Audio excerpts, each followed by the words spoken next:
سے دعا ہے امت پہ تیری عجب وقت پڑا ہے. اس میں کوئی شبہ نہیں ہے کہ ہم بدترین دور سے اس وقت گزر رہے ہیں. 71 میں بھی شاید ہمارے اتنا تاریکی اتنا اندھیرا ہمارے سامنے نہیں تھا جتنا ہمارا اس وقت ہے معاملہ, کیونکہ اس وقت صرف انڈیا کے ساتھ ہماری لڑائی تھی. اب تو چاروں طرف سے ہمیں تمام خطے کے ممالک بھی ہم سے جنگ پہ آمادہ ہو چکے ہیں, اور پوری دنیا کی طاقتیں, اور مشرق وسطیٰ میں اس وقت مسلمان دنیا میں جو حال ہے وہ حال دیکھ کر تو ہمیں عبرت لینی چاہیے تھی. جب یہ حالات امت مسلمہ پر آتے ہیں تو اللہ تعالیٰ کے ہمیشہ دو طریقے ہیں اس کو ریفارم کرنے کے, ہم بھی ان دو طریقوں سے باہر نہیں جائیں گے.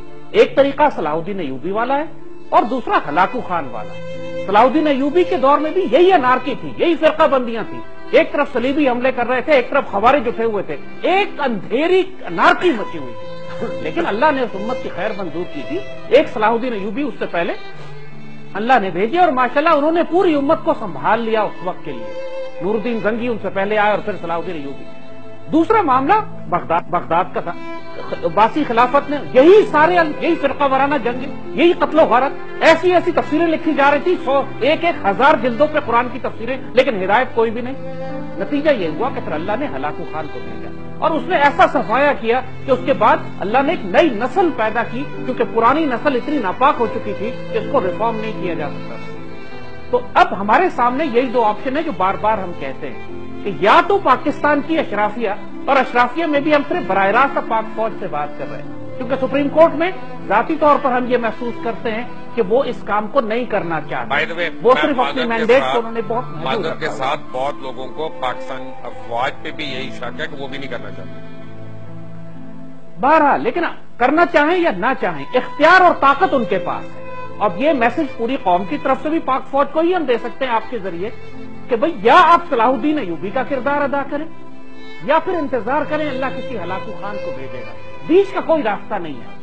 تو لہذا مسئلہ مجھے پریشانی نہیں ہے, یہ نظام مجھے فکر جہاں کیوں ہو, جہاں میرا ہے کہ تیرا. یہ اقبال نے بھی اللہ سے پھر یہی شکایت کی تھی, مالک تیرے بندے ہیں, جو چاہے کر ان کے ساتھ. لیکن جہاں تک پاکستان کا تعلق ہے اس سے میں آپ کی بات سے اختلاف کروں گا مبشر.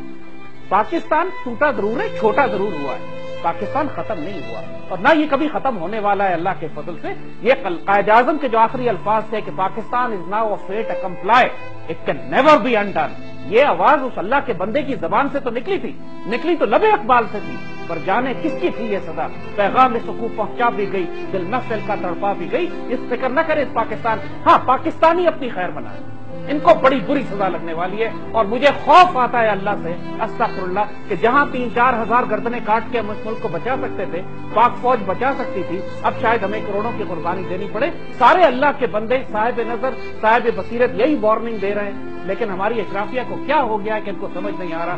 شاید ہم بھی اب جب ہلاکو خان کو کسی عورت نے بددعا دی کہ اللہ پر تجھ پہ اللہ کا عذاب نازل ہو, تو ہلاکو خان نے کہا اللہ کا عذاب تو میں ہوں جو تمہارے اوپر بند کر آیا ہوں, تاکہ تم کو واپس تمہارے اعمال کی سزا دی جائے. تب دیکھیں اللہ ہمارے اندر صلاح الدین ایوبی پیدا کرتا ہے یا ہلاکو خان. انتظار کریں, ہم آپ کے ساتھ انتظار کریں. یہ پاکستان اس وقت ایک یتیم بچے کی طرح ہے. قائد اعظم اور اقبال کا پاکستان, قائد اعظم کے انتقال کے بعد لیاقت علی خان کے شہادت کے بعد, اس وقت سے ہم یتیم. اس یتیم پاکستان کے سر پر کوئی ہاتھ رکھنے والا نہیں ہے جو اس کی عزت اور آبرو کا محافظ کر سکے. اس کی ذمہ داری اللہ اس کے رسول نے لی ہے. اللہ کا فضل ہے کہ یہ سونے کی دیگ یہ لوگ لوٹ کے کھا گئے, پھر بھی اس میں خزانے بھرے ہوئے. لیکن سچی بات یہی ہے کہ اس کے ملک کے مسلمان اس وقت یتیم ہیں. ملک کا سربراہ جو ہوتا ہے, جو حاکم اعلیٰ ہوتا ہے, جو امیر ہوتا ہے, وہ پورے معاشرے کا, پوری قوم کے باپ کی طرح ہوتا ہے, ذمہ دار ہوتا ہے. سیدنا عمر رضی اللہ تعالیٰ عنہ فرماتے ہیں کہ دجلہ کے کنارے اگر ایک گھوڑے کو بھی ٹھوکر لگ گئی اور وہ سڑک پر گر گیا تو مجھ سے اللہ سوال کرے گا کہ تم نے دجلہ اور عراق کی سڑکوں کو ٹھیک کیوں نہیں بنایا.